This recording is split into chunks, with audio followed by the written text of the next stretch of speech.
Ladies and gentlemen, we are live from the Isle of Man in the UK. This is John and Mike's MMA Corner.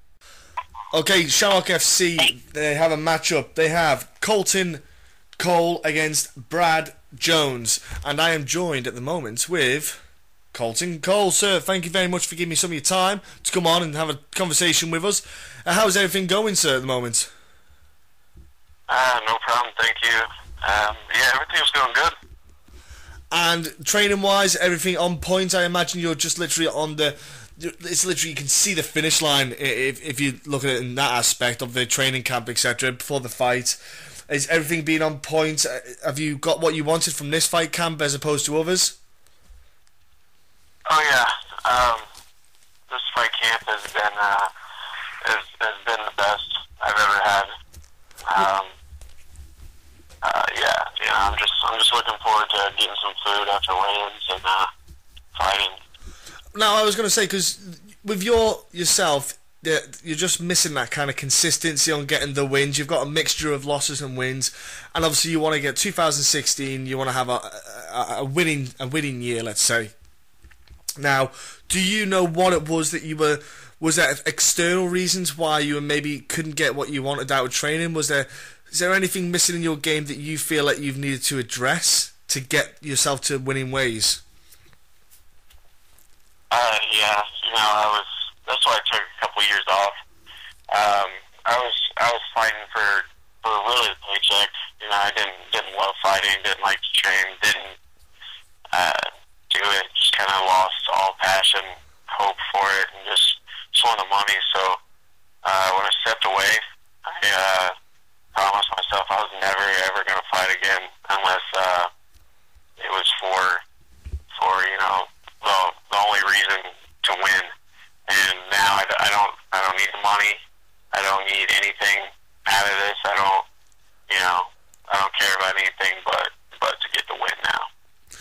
And like you said, you were doing it for the money side of things, and that's sometimes what people fall into a trap with the sport, is that, you know, firstly, it's not the highest paid sport in the world, is what people don't realise when they get involved. It's not, people, you know, don't make, you know, they don't make millions out of a fight. It's one of them ones where some guys will literally try and fight.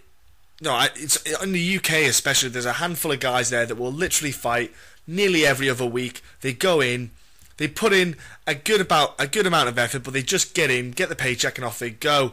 And it gets to the point where you think they started off not like that. They started off with a desire and a passion, and you yourself, at least you saw that. At least you got out of that kind of potential, what could have been a dangerous circle. You know, you might have got stuck in this vicious circle. Now, with the time off, did you have a complete break from the sport and then come back to it? Absolutely, yeah. I didn't throw a punch, shoot a takedown, do any grappling for probably, you know, a year, maybe a little more. And what I did do wasn't a lot, you know. I just wanted to get away with it, get away from it, because it turned into a job, and people had expectations of me when I moved up from amateur. I went 25-2 as an amateur, and then when I went pro, all the pressure and everything just kind of, you know, I didn't want to do it. You know, I started fighting because I love to do it, not because I had to or anything like that. So now I'm doing it because I love to do it. So when you had the time off and the time away from the sport, coming back to it, is that when you kind of... What made you want to come back then? Like you say you wanted to come back because you didn't want to do it for the money side of things, but, you know, you didn't have to come back. You know, you could have just stopped altogether. So was there anything particular that, you know, that desire? Did you just miss it? Was the appreciation of the sport there a lot more when you had that break off it? Yeah, man, when you anytime you know... What do they say? You don't really know what you had until it's gone. Yeah. It's kind of one of those things where you know, I was watching some of the local welterweights around the area, and I know I can beat, you know, a whole lot of the top guys around the area if I just put my body in shape, get sharpened up, and come back in. So that's what I'm gonna try to do. Now, did you move to a new camp? Have you found like a new team, a new coaching, or have you what have you been doing then with this new refreshed and revived self? Yeah, I've been going to a couple places, but right now not really so much new team or anything. Just guys I've had around me the whole time. One of the top prospects around St. Louis area opened up a gym, and he's been a guy I've had in my corner a lot. And, he comes from a very good camp, very good work ethic. You know, so we've been working together. And does that then give you, when you've got someone like that, a prospect coming up and stuff like that, I suppose that gives you that fire again when you've got someone who'll have that enthusiasm as well. Because if you when you're around people with that kind of, it's like they say, if you're around people that are happy, they give happy vibes, so to speak. If you're around people that are miserable, it's going to start to rub off on you. So did you find that surrounding yourselves with the people with that enthusiasm for the sport does encourage you a lot more as well? It does help. Oh yeah, I mean, yeah, it helps a lot because, you know, I'm training now. You know, I never trained for, you know, more than, you know, an hour and a half straight. Even back in the day, it might have been, you know, a couple times a day, but never really more than that. But now I'm going, you know, 3.5, almost 4 hours straight a night, and they're pushing me through it, you know, and they're, you know, giving me the right things I need. So when you had your time off, did you, before you decided to go, right, I'm going to make a go of this again, get back into it, did you break down what you were missing in your game anyway? Because obviously, did you assess yourself as a fighter a bit more or anything like that? Yeah, I mean, there's you know, not every fighter's perfect in any way, yeah. But my biggest part about it was I was coming in, I was taking fights, you know, out of weight class, yeah, on 2 weeks' notice, not training, not coming in shape. You know, I didn't deserve to win, you know, any of those fights I lost, and I didn't. And, you know, when I started out, I came from a camp where, you know, Robbie Lawler, Matt Hughes, World Series of Fighting, title contender Brian Foster, Neil Magny. My skills and everything from training with guys like that coming up are great. It's just when I would go in there, I was like, you know, in my head, you know, I didn't train for this. I'm not going to win. Yeah. And I'll take the $500 to show up. You know, I don't care. That was my mentality. Yeah. You know. I suppose then, like you say, your foundations of your skill set then are very well put in place beforehand. You know, the names you were spitting out there, the people you've been around, it looks like you've got a solid foundation. It was just more of the mindset, which I've spoke before and I'll say it again. It's probably the deadliest weapon is the mind. Because it can lose and it can win a fight. It's literally, you could be, like you said, you could be Robbie Lawler, but if you're mentally not there on that day, well, it doesn't matter who you are because you're not going to win. Yeah. Now, I know. I would go into those fights, you know, I'm just like, man, I hope I just don't get hurt, you know, and this guy beats me up because I'm definitely not in shape. So. Now you're in condition. More nutrition. So you're in condition now. You're in the right weight class as well. That you know. Do you feel good for this weight class now? Physically, do you feel your weights where you're at the natural kind of weight class you should be at? Yeah. When I was in the amateurs, like I said, I won 25 amateur bouts, only lost 2, and 95% of those were at 170 pounds. I have fought in 170 pounds one time as a professional, and at that weight class, I am just very big, very fast.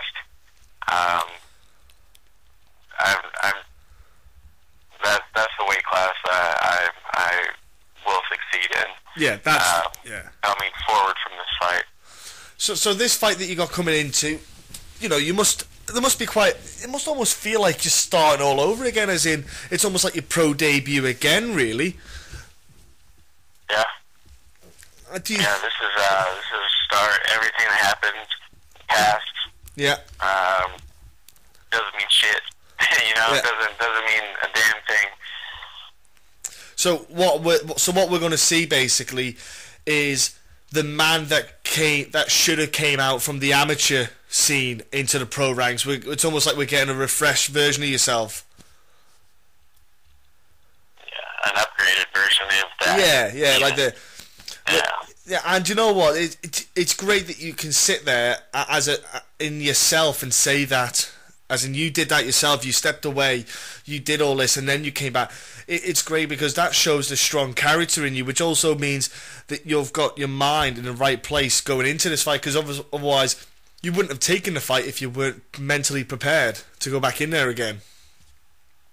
Yeah, I was, I had in my mind, Rob the matchmaker had approached me probably over the last year for fights, but they were on short notice, so I was declining them. I told myself, promised I was going to be in shape, and when he told me in December the fight was in March, I was saying yes to anybody.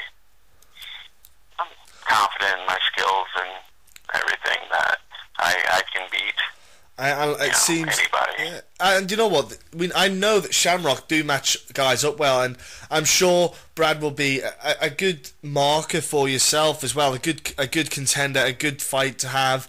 And I think Brad, if he doesn't know the backstory of yourself, he's going to be in for a hell of a fight as well. Which is what it's something that people should look forward to really in this matchup, because that's the great thing about MMA. Not everything is about particularly your skill set. Sometimes it's the story outside the cage which makes the fight in the cage. Yeah, I know. I think he's going to be regretting signing that contract. He hasn't fought in a long time, and he probably looked at my record and made an opinion off that. And he's in for a complete surprise. I think, and we're going to see a vamped up and a fired up version of yourself coming up into Shamrock card. And do you know what? 2016, then you've got a chance to make a huge splash, especially with Shamrock. It's a great way. It's a great promotion to be with, because if you can get yourself out there, do what you want to be doing, finishing people, getting yourself out there. Bellator, with the connection that they have, at least there's a beautiful pathway to the big lights, let's say. Yeah, I have a goal to fight for the top promotions, and I've already fought for Strike Force. Bellator will be next, and hopefully I'll get a chance at UFC within the next few years. Well, there you go. It's good that you've got those mindsets. It gives you a goal to drive to, and all you've got to do now is just get the guys in front of you and start putting them down. And your first fight starts with Brad on the 12th of March at Shamrock FC.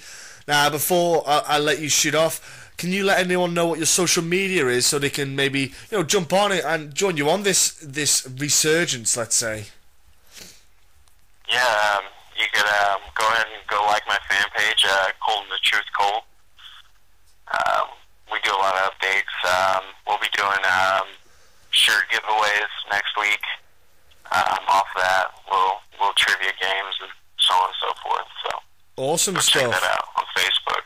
jump on it, ladies and gentlemen. Give it a like, give it a, you know, you got potential, like say, get a shirt there. Happy days. I'm always up for new clothing. And what about have you got sponsors out there that have maybe helped you and joined on with you now? No, I didn't look for any sponsors or, you know, anything of that nature. Just kind of want to start getting back into it. You know, if people want to, you know, if anybody wants to put their logo on anything, you know, more than welcome. You know, no charge. Yeah, we'll get Nike. We'll get Nike to call you up. Yeah, go ahead. And what about, obviously, do you want to give a shout out then to your coaches, to your training partners, to your team in general, and just any friends and family? Yeah, you know, just thank Arnold BJJ, Kirk Huff, Ed the Smash Machine Smith for coming down from New York, helping me with wrestling and weight training, and you know, just everybody that, you know, put the time and work in with me. You know, it's gonna pay off on the 12th. I promise you guys. Right, I am looking forward to the fights already. I will probably, we'll be able to stream it.